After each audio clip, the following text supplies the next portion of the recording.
ప్రభువైన యేసుక్రీస్తు నామములో మీకు అందరికి వందనాలు. ఫిలిప్పీలకు రాసిన పత్రిక 2వ అధ్యాయం 14వ వచనం చదువుతున్నాం.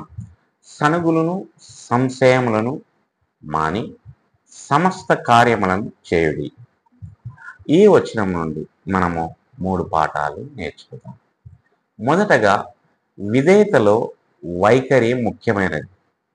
దేవుడు మనల్ని సనుక్కోకుండా లేదా వాదించకుండా వ్యవహరించమని పిలుస్తాడు. సరైన పని చేయడమే కాదు, సరైన స్ఫూర్తితో దానిని చేయమని. రెండవది, వినయం ద్వారా ఐక్యత కాపాడబడుతుంది. వివాదాలను నివారించడం క్రైస్తవ సమాజంలో శాంతి మరియు సామరస్యాన్ని కాపాడుకోవడానికి సహాయపడుతుంది. మూడవదిగా, ఆధ్యాత్మిక పరిపక్వత ప్రవర్తనలో ప్రతిబింబిస్తుంది.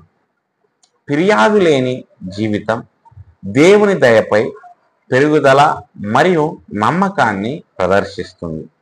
దేవుడు ఈ మాటలను దీవించి ఆశీర్వదించునుగాక. ఆమేన్.